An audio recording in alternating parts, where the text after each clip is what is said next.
Okay guys, we're back with the tactics video. Now, trying to zone in on basics of deployment.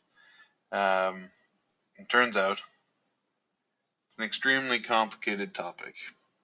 Um, Even just the basics. There's so many things that you take for granted as you've played for so long. Um, strategies and tactics, they become second nature. So I'm going to try and speak from the basic level. Um, and like last time, I'm sure I'll screw up and skip things that I probably shouldn't. But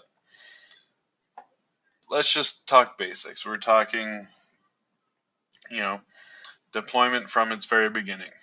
In a semi-competitive to competitive environment, you most likely will know your opponent's army list.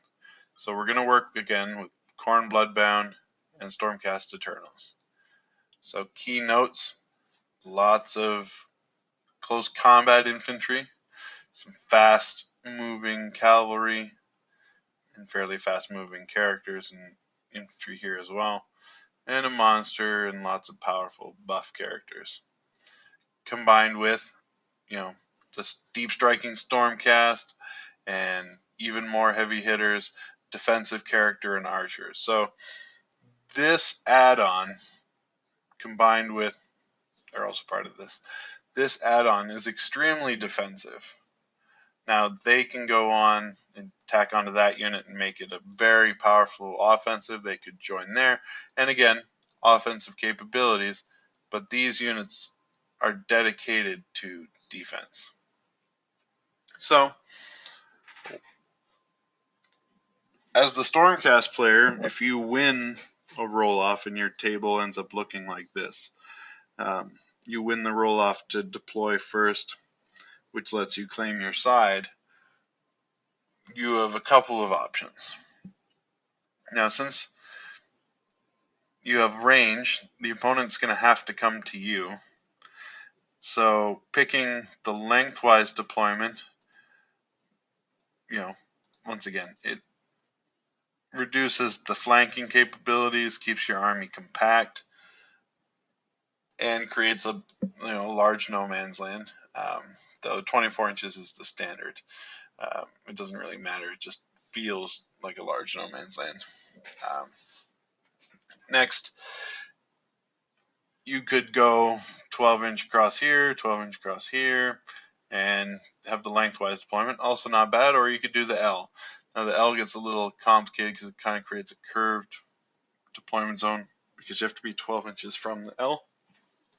So that's the L, and that's the L. So if you were to do the L, it would partially eliminate the front of these woods as part of this deployment zone, and it would completely remove these woods from this deployment zone. So I would suggest, generally speaking, that you would use this deployment or this if you had war machines, because the hill grants plenty of line of sight, which is very handy. So we're going to take this deployment because it grants us lots of options to play defensively and take advantage of the terrain. So now, since to claim your side you have to deploy first, we're going to take this one unit and we're going to put it over here and we'll put it in the woods. Now, I mentioned before that this is something you could do even without seeing your opponent's army, and it's because it's what I would consider an extremely safe deployment. +1 cover, archers, in the woods, long distance away from potential enemies, very safe. So, wanted to talk about different deployment types. So, you could deploy a unit just to delay and see what your opponent will put down next. Most of your early deployments have this in mind. Then there's safe deployments, nowhere else on the board, or you're totally stumped, just deploy something where it's safe. Then there's counter deployments. You purposely put down a unit as close to or in a counter position, or as far from another unit as a counterplay. Next, you have surprise deployments. Maybe you have a trick up your sleeve. Maybe you plan on using that Stormcast banner and throwing a huge unit across the battlefield. Maybe you want to throw that giant unit of Retributors into the middle of the table. And then lastly, mission deployments. Sometimes you're forced to do it. Sometimes you're just placing a unit because you gotta keep that objective in mind. And every time you place a unit, you're considering also, so those are the types. Now, what things to consider? You want to consider its synergy with what's going down next and what's already down on the table. Of course, you got to keep the mission objective in mind as well. Terrain, that's a big one. We just pointed this out. Terrain makes that deployment safe for those archers. Next, opposing deployment. What is the opponent doing? What could they do? Are they going to throw a unit of cavalry down directly across from archers and get there quickly and ruin their day? And then lastly, minimum performance expectations.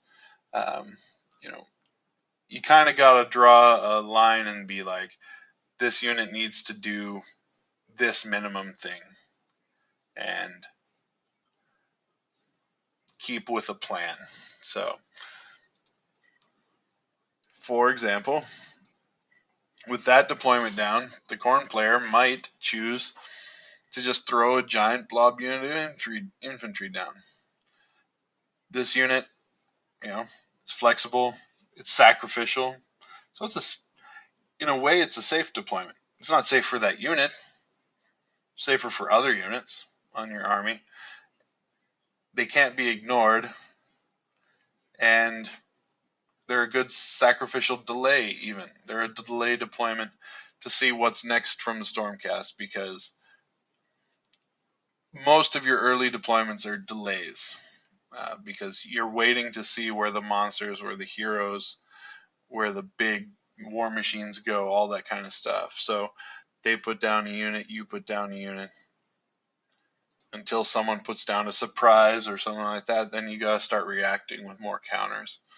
So next, you might, as we mentioned, you might want to just safely place it there, because you know that they cover this area and they're absolutely safe there.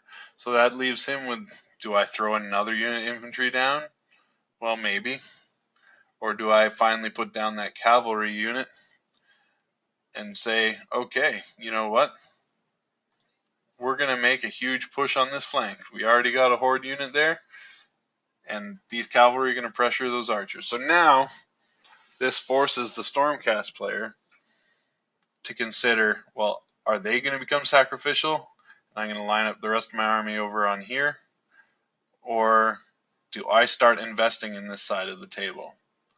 Am I going to start investing with my heavier, more powerful units to save these archers? And that's probably as in depth as we can go for now. It's a good little start on deployment. So just keep in mind again, 5 types of deployment.